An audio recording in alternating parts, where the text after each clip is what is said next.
अस्सलाम वालेकुम students, in this video we will discuss about types of elasticity of demand. हम elasticity of demand की 3 types को one by one discuss करेंगे, उनकी डेफिनेशन, उनकी एक्सप्लेनेशन और उनकी एग्जांपल्स को पढ़ेंगे। सबसे पहले है price elasticity of demand. Price elasticity of demand का कॉन्सेप्ट आप ले लें। सबसे पहले प्राइस इलास्टिसिटी ऑफ डिमांड का मतलब ये होता है कि कोई भी डिमांड है उसके अंदर इंक्रीज या डिक्रीज आना ड्यू टू द प्राइस, उसको क्या कहेंगे? Price elasticity of demand. Any change increase और decrease in the price of commodity that affects the quantity demanded for a product. मतलब ये कि अगर हम प्राइस को चेंज करते हैं किसी भी कमोडिटी, किसी भी प्रोडक्ट, कोई भी चीज़ है, फॉर एग्जांपल शूज़ है, उसकी अगर हम प्राइस इंक्रीज़ या डिक्रीज़ करते हैं जिसकी वजह से उस प्रोडक्ट, उस शूज़ की डिमांड के अंदर इंक्रीज़ या डिक्रीज़ आता है, उसको क्या कहेंगे? Price elasticity of demand. मतलब ये कि डिमांड के अंदर चेंज किसकी वजह से? ओनली प्राइस की वजह से। बाकी फैक्टर्स जो हैं, इनकम है, वेदर है, आपका रिलीजन है, ये तमाम चीज़ें जो हैं इनको कांस्टेंट रखा जाएगा। Only price is concerned with the demand of the product, इसको कहेंगे price elasticity of demand. For example, when there is a rise in the prices of ceiling fans, जब सीलिंग फैंस जो है उनकी प्राइसेस बढ़ना शुरू हो जाती हैं, the quantity demanded goes down. अगर किसी भी सीलिंग फ़ैन की प्राइस इंक्रीज़ होना शुरू हो जाती है, कोई भी फॉर एग्जांपल एक कंपनी है जैसा कि GSF है, उसकी प्राइसेस अगर इंक्रीज़ होनी शुरू हो जाएंगी तो उस कंपनी के जो सीलिंग फ़ैन होंगे उनकी डिमांड कम होना शुरू हो जाएगी। प्राइसेस की वजह से डिमांड को इफ़ेक्ट हुआ है तो इसको कहेंगे price elasticity of demand.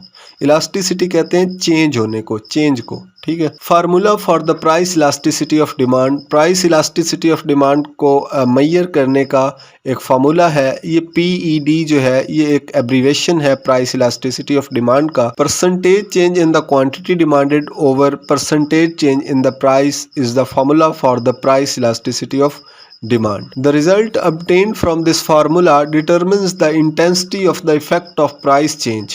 Price change होने की वजह से उस डिमांड पर कितना इफेक्ट पड़ा है, उस इंटेंसिटी को बताता है ये फार्मूला, ठीक है। On the quantity demanded for a commodity. Next second type जो है वो है इनकम इलास्टिसिटी ऑफ डिमांड, जिसको YED से भी रिप्रेजेंट किया जाता है। refers to the sensitivity of the quantity demanded for a certain good to change in real income। पहले जैसा कि हम पढ़ चुके हैं, प्राइस इलास्टिसिटी ऑफ डिमांड में क्या होता था? कोई भी डिमांड चेंज होती है, उसके अंदर चेंज आती है ड्यू टू द प्राइस। जैसा कि इसका नाम से जाहिर है इनकम इलास्टिसिटी ऑफ डिमांड है, तो क्या होगा कि डिमांड के अंदर किसी भी कमोडिटी या किसी भी प्रोडक्ट के डिमांड के अंदर चेंज आएगी but due to the income. जैसा कि ये इनकम है तो इसमें किसकी वजह से होगी? इनकम की वजह से चेंज आएगी, तो इसको कहेंगे income elasticity of demand. The income earned by an individual after accounting for inflation of the consumer who buy this good keeping all other things constant. तमाम चीज़ें कांस्टेंट रखनी है, सिर्फ इनकम की वजह से जो डिमांड के अंदर तब्दीली आती है, चेंज आती है, इंक्रीज़ या डिक्रीज़ आती है, उसको कहते हैं इनकम इलास्टिसिटी ऑफ डिमांड। ये इलास्टिसिटी ऑफ डिमांड की सेकेंड टाइप है। The income elasticity of demand also represented by YED। ये आपका MCQs पॉइंट ऑफ व्यू से भी पूछा जा सकता है कि इनकम इलास्टिसिटी ऑफ डिमांड को किससे रिप्रेजेंट किया जाता है। The formula given to calculate the income elasticity of demand is given as YED is equal to change in quantity demanded over change in income. जहाँ यहाँ पे प्राइस इलास्टिसिटी ऑफ डिमांड में price था और income elasticity of demand में यहाँ पे income आ जाएगा। तो इससे हम ये मालूम कर सकते हैं कि what is the intensity of change of demand due to the change in income.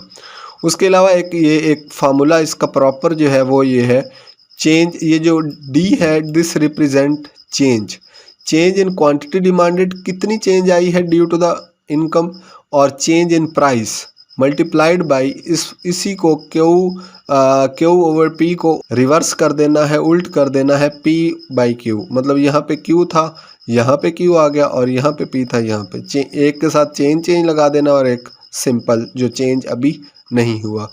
तो ये एक फार्मूला है इनकम इलास्टिसिटी ऑफ डिमांड के लिए। The result obtained from this formula helps to determine whether a good is a necessity good और a luxury good.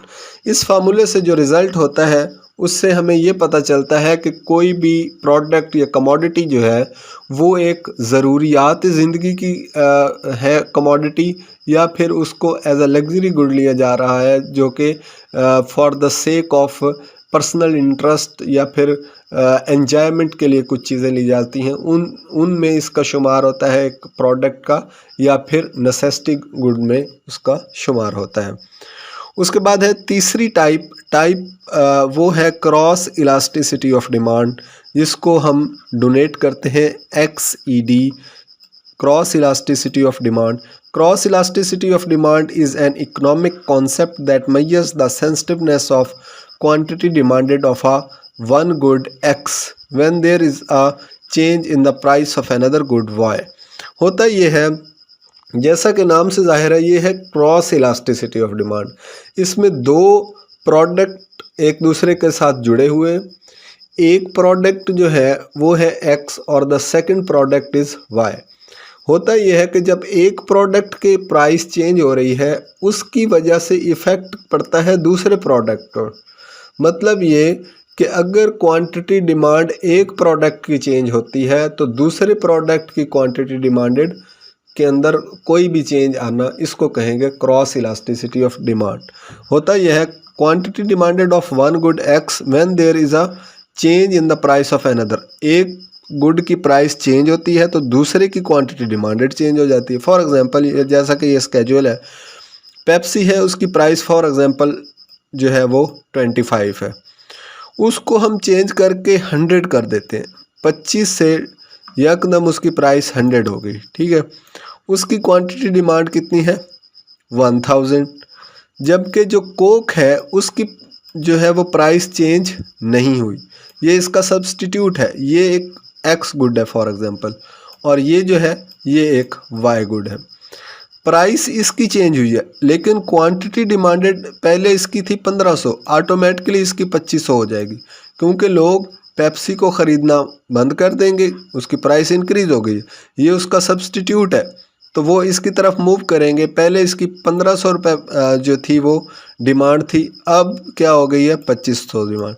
तो एक product के अंदर प्राइस के चेंज की वजह से दूसरे प्रोडक्ट की क्वांटिटी डिमांड चेंज होना क्या कहलाता है? Cross elasticity of demand.